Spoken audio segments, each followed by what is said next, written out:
圣经经文。今天的经文是记载在新约提摩太后书第1章的8到10节，我们周报的后面都有哈。我们看华语经文的部分，前面的字如果你眼睛够好，你可以看前面的荧幕也有。我来读，大家来听。提摩太后书第1章8到10节。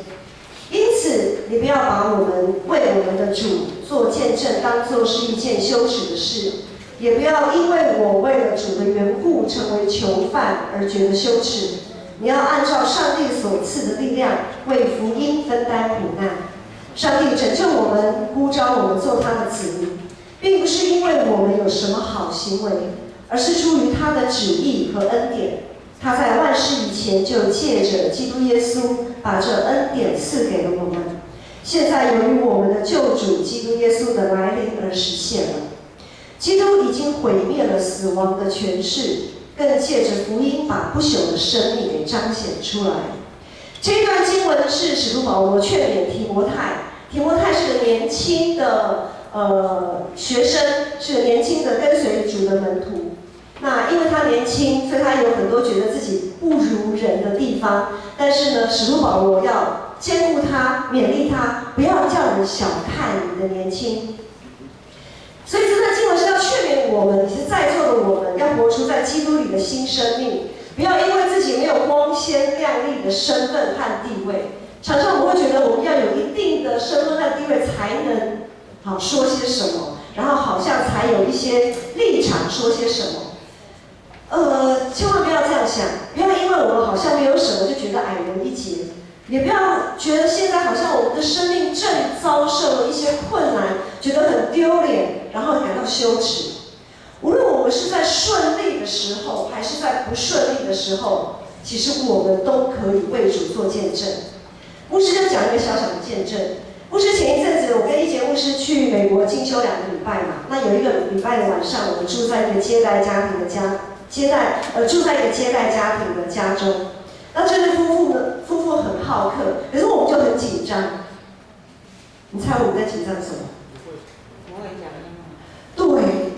对，英文不会讲，怎么会讲？我从马上就透露我的年龄。我讲年轻一点好了，在20几年毕业，从学校毕业之后，我就再也没有碰过英文了，因为我都在家带小孩嘛，对不对？我当了17年的家庭主妇，我就在带小孩，哪有什么机会碰英文？根本没有机会碰英文，连听都没有机会听。好，然后就这样子一路下来，然后到了被主呼召进到神学院去。还好，现在的神学书籍很多都有翻译。当然啦，免不了还是有些老师会要我们看文本、看英文。真的是豁出性命去读豁出性命，你们懂吗？年轻人，你们懂吗？就像你现在叫人讲台语，豁出性命来学台语，意思一样。所以我就用我的破英文，就像你用你的破台语，要跟我们说什么呢？非常的惊慌，因为在那个时候已经没有人帮我们翻译了，因为翻译就我们分散了，住在不同的家庭里面。好，硬着头皮也得上场，就用我们的破英文，然后夹杂了一些肢体语言，哇，这个肢体语言真是太棒了，然后就那边甚至还包括画图啊，反正各种招数都使出来啊。我们分享什么？分享牧师我们在年轻的时候，我们还没有遇见耶稣，还没有进到教会，我们的生命情况。然后呢，进到教会之后，怎么样被主改变？怎么样看见自己的生命原来是可以这么的光彩？然后我们还分享我们因为他们是差派宣教师过来的教会对，我们就说感谢你们支持你们的宣教师来到台湾，然后台湾现在不是才有像建成这样子的教会。因为有教会的存在，才可以让很多像我这一种曾经在那边迷惘徘徊，然后不知道在干嘛的无所适从的人，进到教会，然后生命可以被改变。教会存在是这么的有价值，我就这样子分享，然后也分享我们教会做的一些事工。哇，这对夫妻非常的有感动，我当下不知道他们多大的感动，但是因为我们正在努力的研究，想要怎么样去表达隔天就我们带队的一位牧师，他就跟我们讲说，你们昨天晚上住的那个家那个夫妻给你们奉献500块的美金我是在其他的队员是没有的哦，只有我们有而已牧师要讲这个见证是说，很多时候我们可能会觉得自己，比如说那种破英文，跟人家讲什么啊，叫在白白睡觉，可那晚安就好了，还干嘛还要自掘坟墓，然后用这个非常难堪的那样子去跟他们讲。可是千万不要这么认为，真的在你觉得很顺或者是很不堪的时候，我们都可以为主做见证，因为我们就是上帝所拣选，也是上帝所救赎，我们就有那样子的喜乐，就有这样子的一个丰富的生命可以分享。所以呢，我们之所以可以做见证，跟我们的主推荐，跟我们认识的人推荐我们的主耶稣基督，不是因为我们多了不起，不是因为我们多厉害，反而常常是因着我们知道我们的生命，我们对我们的生命有很多的疑问，常常我们会忙得不可开交，但是忙得不可开交会有空虚的感觉。然后有一天，有的人是过一天算一天，很无奈，因为不晓得目标是什么。有的人每天最害怕的一件事就是早上睁开眼睛，一天又来了，然后要做什么？年轻人，然后我的未来真的没有梦，然后就这样子一天一天这样过去。还有很多无能为力的挫折感但是我们的上帝不断的把我们从这样子的一个情况当中救出来，给我们有新的力量跟新的盼望，而这些恩典都是出自于他的怜悯跟丰富。所以每当我们失去盼望跟信心的时候，好像一个死掉的人，甚至于像一个就是被关在监牢，像保罗，他说像他在讲这段经文，他在跟提摩太勉励的时候，他是被关在监牢里，他是这样子的一个，在世人来看，一个坐牢的人，你还有什么好讲的可是保罗还是很放胆的传福音，他就像一个，常常我们也像在被关在监牢里，我们无法思考，无法行动，甚至觉得呼吸都很奢侈。在这样的时刻，我们要提醒自己，主耶稣与我们同在，我们可以靠着耶稣基督经过死荫的幽谷，度过生命重重的难关，因为他从十字架上复活了，没有任何的权势，包括死亡的权势都不能胜过他。耶稣就像一艘永远不会沉没的船，然后我们就可以安心的坐在他的船上，即便再大的风浪，我们也不用害怕。我们仍然可以呼吸，仍然可以思考，而且最终一定会靠岸，不是那个汪洋中的一艘船在飘啊飘啊飘，我们最终一定会靠岸。像这样的恩典是上帝从创世以前就已经借着耶稣基督显明出来的，是要赏赐给所有相信他并且愿意跟随他的人。今天我们有安排2位弟兄，还有我们的敬拜团的团员，他们创作的诗歌，也是当初从他们的生命故事里面，透过诗歌把他们的生命故事说出来。那我们现在首先我们先请我们的团员，就是今天我们的 keyboard 手心如姐妹，来分享她的生命故事，她怎么样是怎样的一个心境来创作这首诗歌？这样。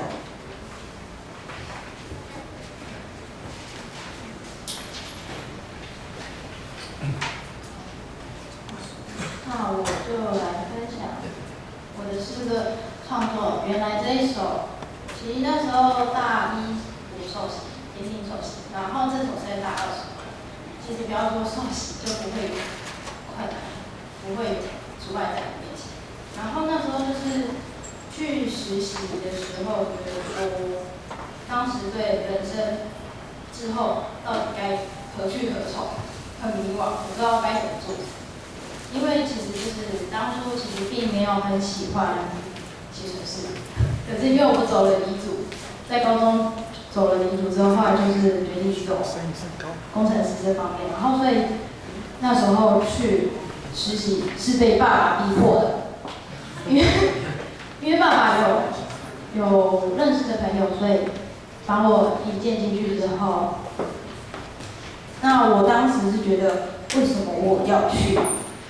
我还在学习，我才大2下，我根本程式能力都还不够，可是他就逼迫我要去。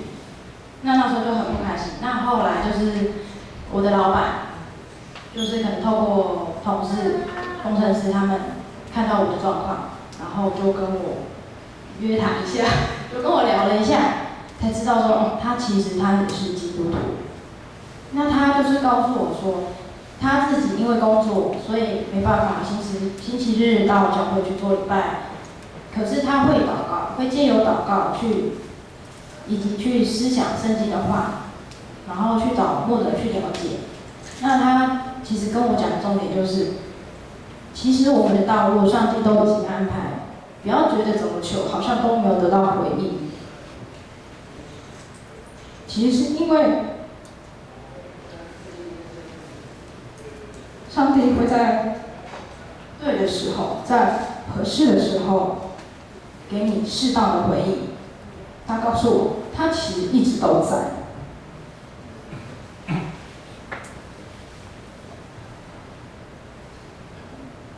那时候就因为这样讲，所以其实很感动。后来就把我的歌词其实就是写得很白话很妙，就是等一下听完就会知道当时的心境是这样。然后后来因为要思想，我要做这个分享，所以我有去想了一下，其实上帝在这些年，在我身上，他其实已经给我回应，对于当时我的迷惘，因为当时我觉得我怎么可以顺利毕业？我是转学进去，2下才转进去。然后，如果有1科被当，我就是要延毕，我的学分不够，我绝对要延毕。所以我那时候一直求，我不想延毕。可是我根本就不聪明，我根本就不喜欢程式，怎么去写？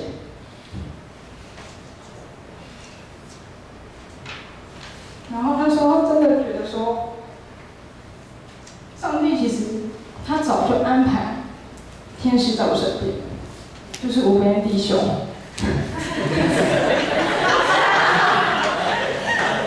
因为我其实高2才跟他同班，才跟他熟悉，才知道那时候真的一直很排斥理科，然后他会一直鼓励我，用上帝的话告诉我去面对。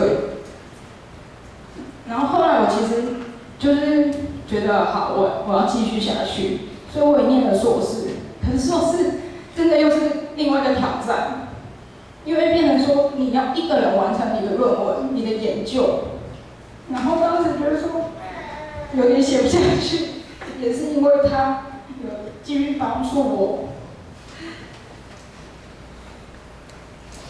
所以我才没有放弃。因为当时我真的觉得我是不能毕业，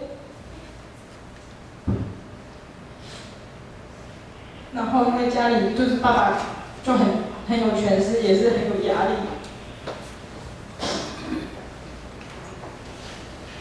然后所以后来因为这样，我觉得其实上帝已经透过我进入到这里面，他其实一直都看顾着我。他通过爸爸的强势，让我走上这一个行业。因为当初我如果没有服从，我真的不知道我现在会去哪里，我会去做什么工作。因为我真的不聪明，可是上帝的恩典都够我用。我就分享到这里，谢谢。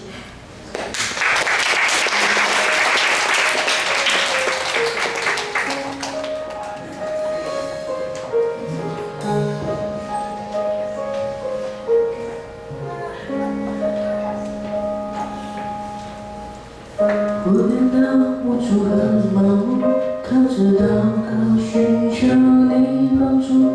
我迷失方向的时候，日子不知过了多久，你仍握我的手。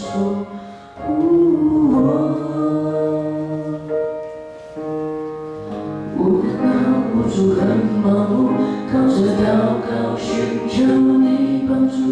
我迷失方向的时候，日子不知过了多久，你仍握我的手。原来你从未放弃找寻我，原来你一直都陪伴着我，我的呼求你都听见，只是还在回应的路上面。原来我要做的事是等候，原来我不能放弃的持守，我的呼求你都听见，只是还在回应的路上面。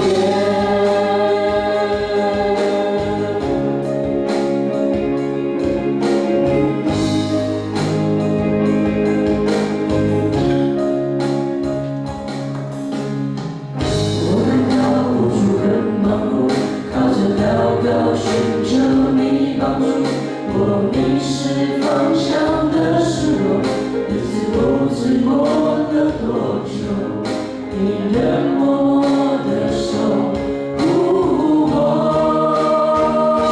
原来你从未放弃找寻我，原来你一直都陪伴着我，我的呼求你都听见，只是还在回应的路上面。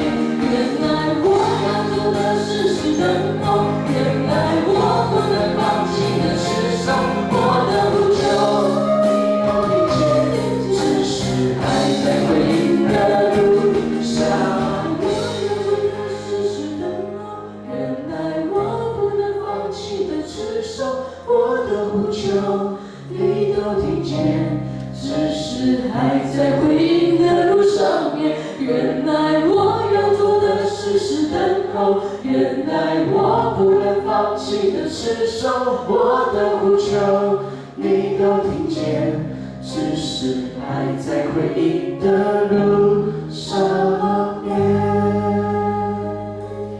我的呼求你都听见，只是还在回应的路上面。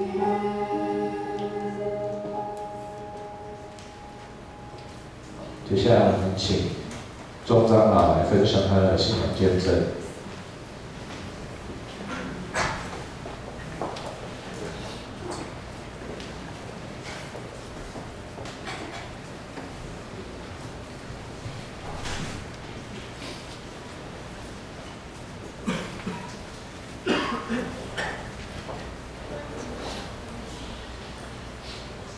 上帝爱你吗？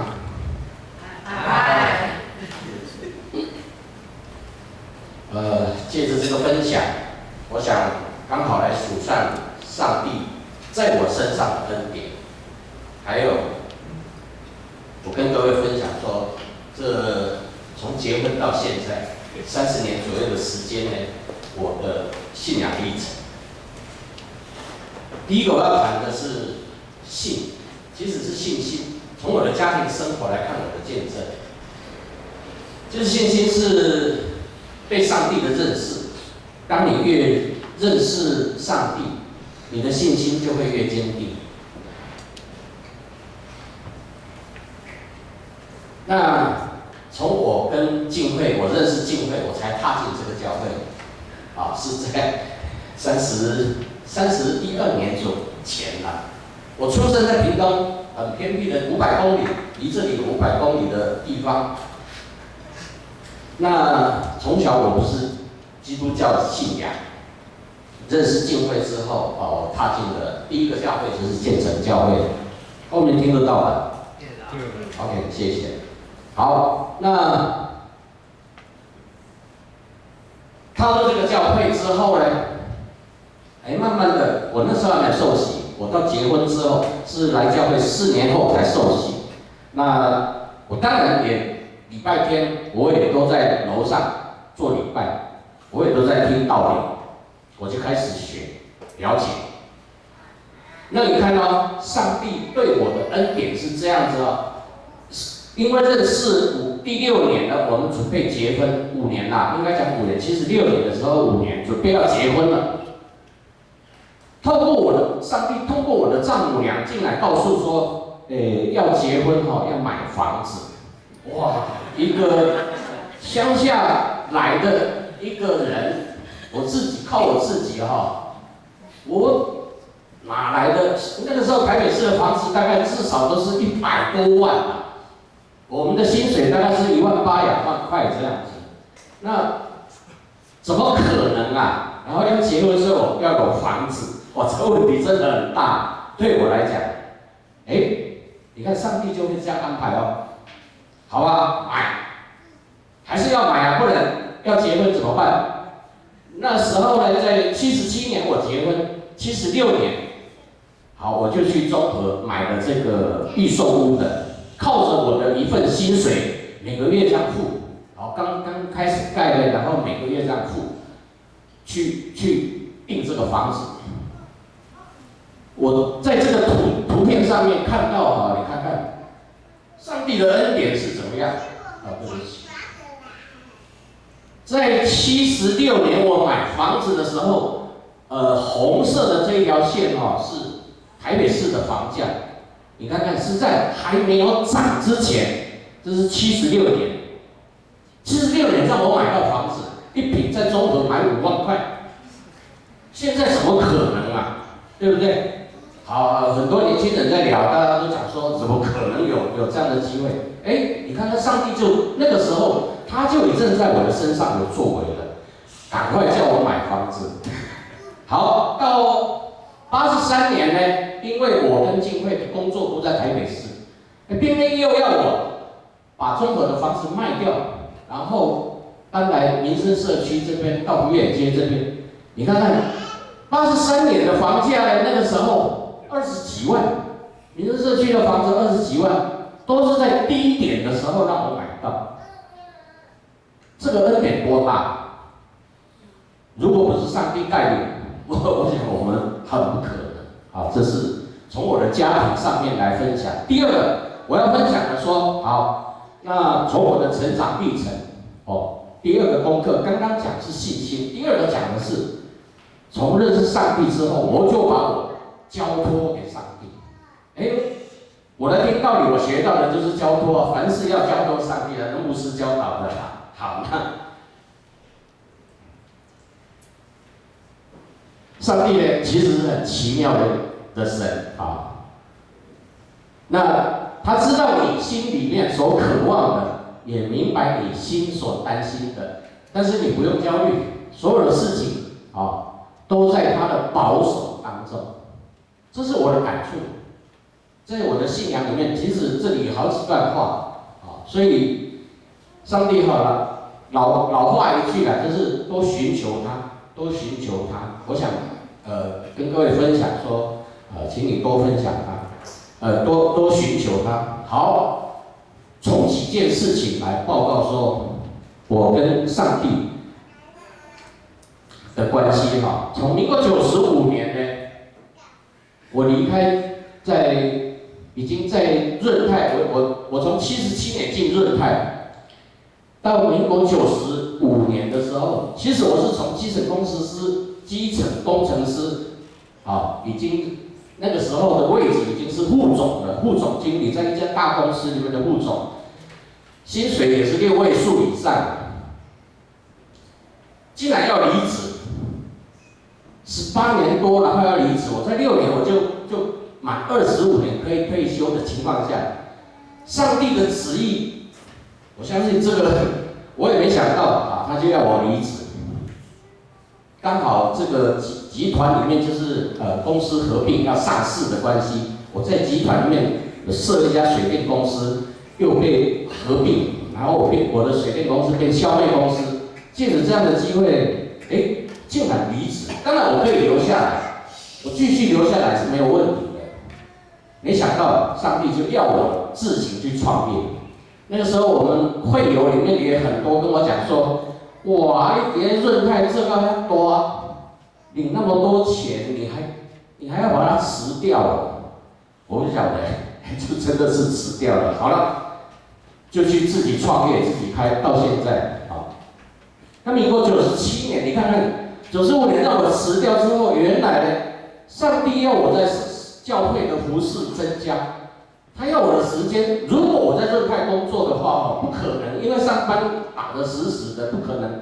那个白天的时间啊，甚至休假的时间都很少。偏偏让我自己创业之后，老板要休假是不用，就是自己批啊，我就自己准。然后那时候因为要兼教会的这些总务的事情，常常要来。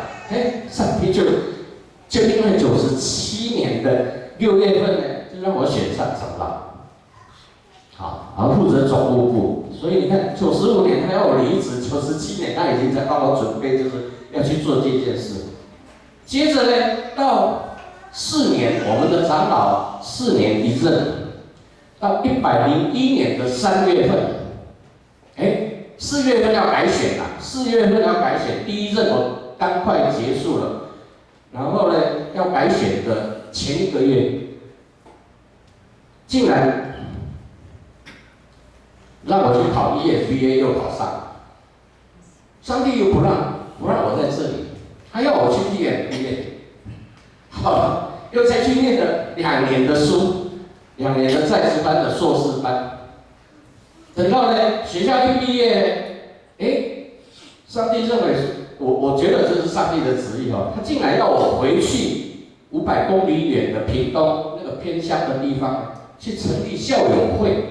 去立案成立校友会，还就是从筹备然后当秘书长这样子，把这个校友会运作起来。偏乡其实资源很少，这个以后有机会我再分享。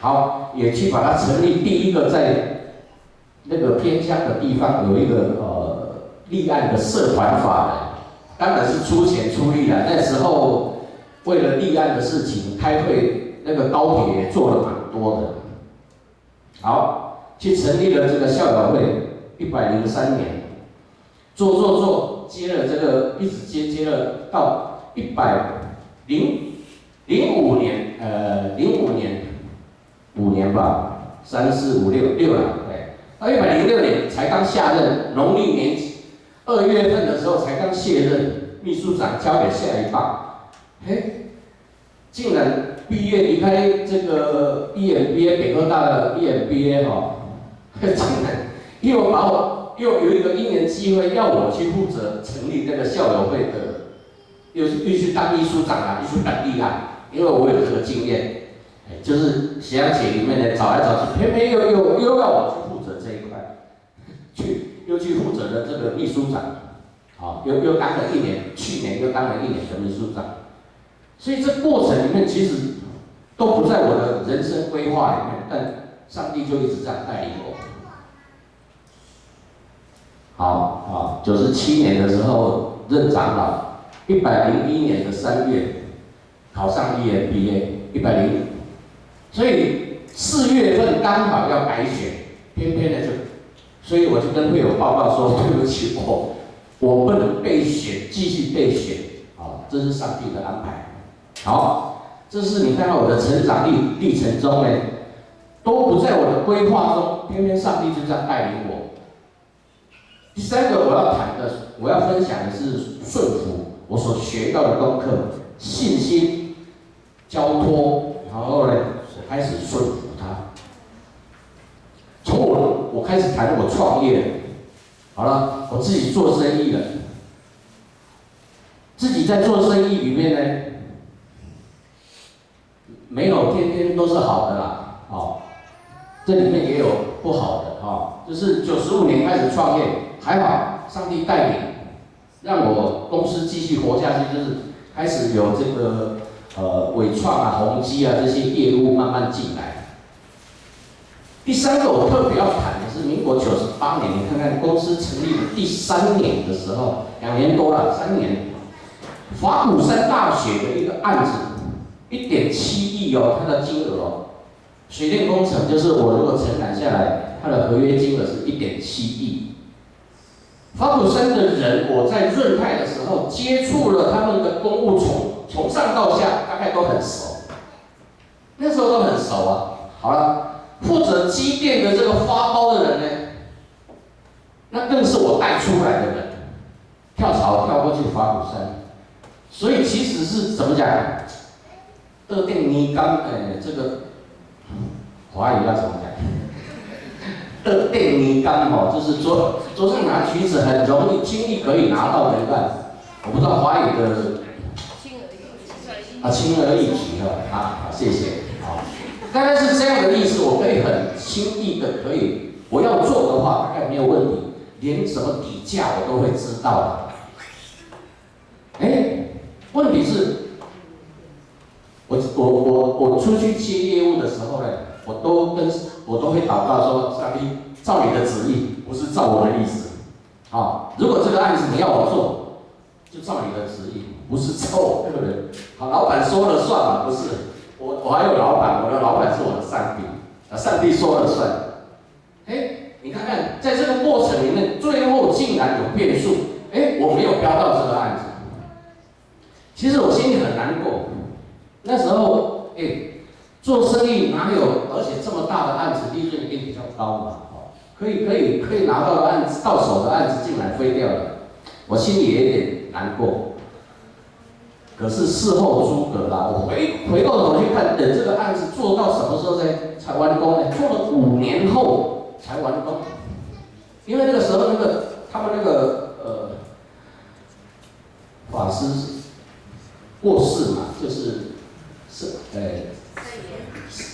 正言，然后后面他的募款啊等等啊，他们是盖这个大学的时候，也是边盖边募款这样。后来我知道了，预计2年多、3年要完成的案子呢，偏偏拖了5年多才完成。还好我没有去做，你看看，我没有去做，如果我去做，会被拖延下去哈，其实对公司的经营是不好的。所以从这个案子上面呢，让我更幸福说，就是交给上帝。好，到现在12年多了现在持续有一些有业主呢，就是很好的业主，就让我这样子持续做下去，免烦恼无业务呢，固定有业务在做。不过都会是很好吗？也不是。尾款拿不到的事情，我现在正在经历，希望这个是我下一次见证，我再把细节跟各位报告，跟各位分享。我拿不到尾款，我跟他做好了，拿不到尾款，这可能也会让你公司倒掉哦。感谢主，我现在公司还营运得好好的，还营运得好好的。最后我要讲，你看看。上帝安排我去做校友会，北科大 EMBA 的校友会呢，我去当秘书长，本来呢认识不多，后来因为当秘书长呢，我认识了很多学长姐，其中一个我们的那个理监事会里面呢，竟然有一个学妹她是建设公司的老板，然后呢。很巧你看我卸任了，我在上任的时候，并没有跟他接触案件。等到我卸任，今年就是去年底了，就今年初我们是每一年换嘛今年是108年，107年底我就卸任了。然后呢，108年是这个学妹她这个董事长呢，她接理事长，她看我前任做的呢。这些流程各方面做的都应该说让他接受了，不要说好就是说让他觉得运作得很好，把整个校友会从没有把它设立起来。在这样的情况下呢，当然聘我当顾问。好了，最近他大远一个案子，他正好要推一个建案，在大远1亿4。现在决定交给我做，那你看，之前你在做这些服务，在付出的时候呢，我不知道说会是有什么样的收获，我们可能都会有这样的期望。但是你交给上帝之后呢，上帝的带领他就是这么奥妙，他竟然是在该给你的时候会给你。所以传道书讲的说，凡事有时，感谢主。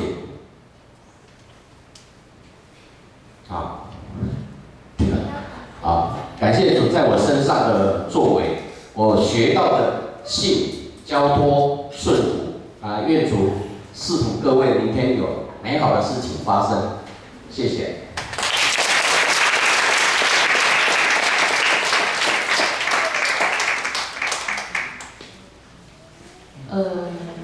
接下来是我的分享。好，那我简单的来分享一下好了。因为其实，我就这首歌，等一下你要听到摆上来分享。因为其实，我其实写了很多歌，我也没有算有几首，但是这不是因为我多有才华，是因为上帝他在我里面做工。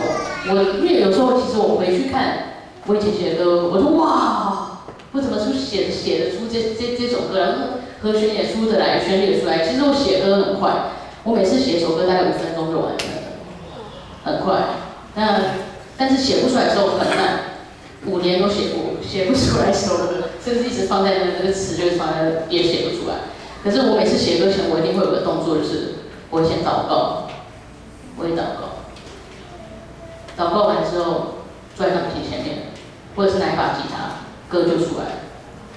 但是不一定是每一次的祷告神都应允让我写出歌来。其实我并不完美，但借着神的爱，他让我有这样的恩赐，我在他里面得以完美。那这首歌摆上，这首歌为什么我会写出来？是因为在2018年的6月那个时候，牧师他那天刚好是我领唱，然后我就看了那个经文，其实我已经忘记了，但是我看完经文之后。我觉得我好想写歌哦，就有点感动，祷告完之后，我就写出了这首歌。我愿意背起十字架来跟随你。那十字架很重，不是我们可以承载，就是你过程会很多拉扯，所以当你们听到前奏的时候，那个前奏的旋律就是一个拉扯的感觉，就是我走了。蹒跚履步蹒跚哦，步履蹒跚，哎呀，真是的，好，对我走了很慢，或者是我要把它放下来，我走了很这样，所以等一下大家听前奏，就是在拉扯的感觉。这首歌摆上。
祝你与众人同桌，因你的爱，让这个恩典降下来。我将自己献上当作活祭。完全为神奉献在你脚前，我愿背起十字架跟随你，即便环境充满艰辛，用尽我全力，永不放弃。无论有再多再多的不确定。也要努力坚持下去，毫无保留地献上我全心。哦，耶稣，我愿背起十字架跟随你，即便环境充满艰辛，用尽我全力。永不放弃，无论有再多的不确定，也要努力坚持下去，毫无保留地献上我全心。哦，耶稣，我爱你。让我们一起唱毫无保留的。毫无保留地献上我全心，哦，耶稣。我们再次，我们一起唱毫无保留，毫无保留地，不单单是我，也是你们，献上你的全心，哦，耶稣。我们一起跟他说，主耶稣爱你，我爱你。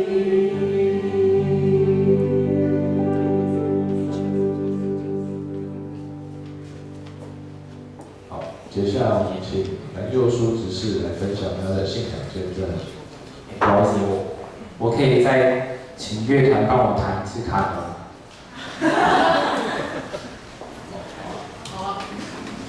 一段，谢谢。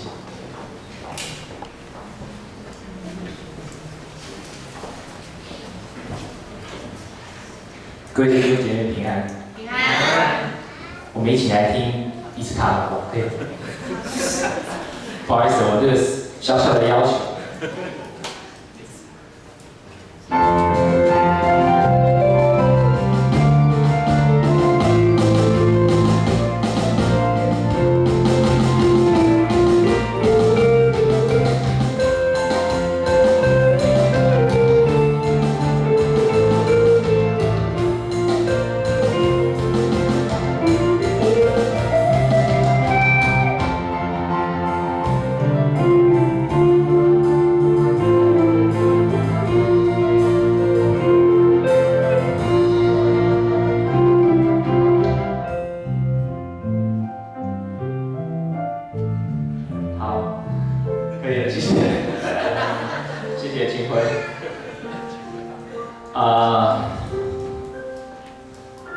6年前的昨天，今天10月27号，大家知道，昨天是我个人结婚6周年。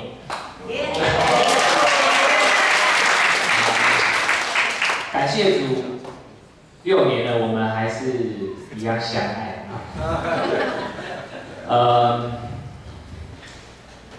这个今天我要分享我的故事哦。那为什么要请他们再弹一次卡农呢？因为很巧，我想有一句话叫“无巧不出于上帝”啊。那我记得印象非常深刻，6年前我结婚的时候，进场的时候就是卡农。对，然后刚刚那个一节牧师在楼下说：“待会就勇敢的哭出来吧。”这样。然后，其实我刚刚坐在下面听到卡农的时候，我就已经哭了，以次这样。对，那就是想到6年前的昨天，那个场景，然后心里面的感动这样。然后我现在回想来看，为什么那天我应该是有史以来建成教会里面哭得最惨的新郎吧？那天有看到我那天真的是很感动，走。然后那天现在回想，为什么那天会这么感动，是因为我很希望我爸爸那天在现场，对。但是因为我是104年102年结婚的啦。那我爸爸父亲是99年的时候就是回天家了这样。对，那我今天要分享就是失落的父爱，然后依靠上帝找回来。对，那这边在座应该大部分都认识我了，因为其实我94年到教会之后有一段时间了。那我跟钟哥一样，也是建成女婿。就是94年的时候，我大3，然后凯慧带我进教会。那我一开始进教会是在圣歌队。他在进教会之前，其实我不知道可能大家认识的佑叔，或者是苏哥，可能是一个蛮正面、蛮正向思考，然后看起来帅帅的，然后又会自己讲，不是我自己讲，因为节目是讲。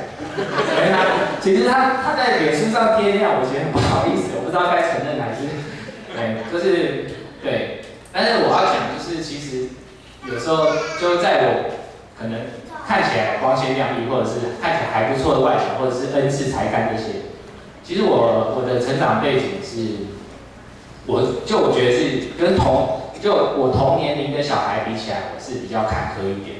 怎么说呢？因为我们家有5个小孩，然后我是排行第4，我上面有3个姐姐，然后我是长子。那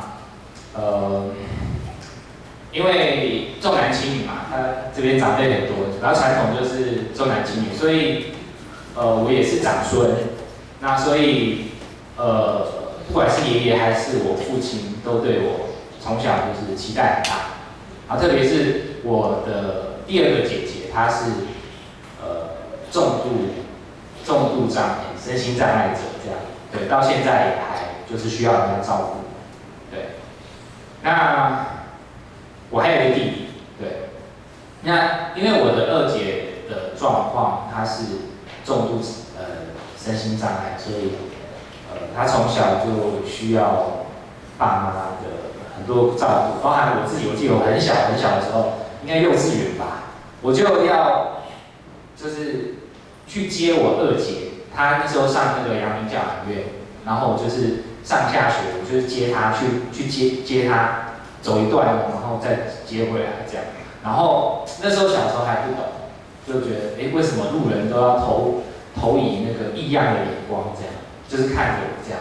那时候我就一个人带着我2姐上下学这样，然后成长过程其实也是很多时候就是发觉我们家好像特别不一样，因为这个2姐，然后比如说她会撕我的家庭作业我作业做好然后被她撕掉，然后就觉得很没有面子，就是到学校类似这样。所以我从小因为这个状况，然后再加上我父亲也是因为这样，他应该在我很小的时候就有酗酒的习惯，就是几乎每天都是晚上就是白天工作，晚上都喝酒，而且喝到每天都是烂醉这样。对，然后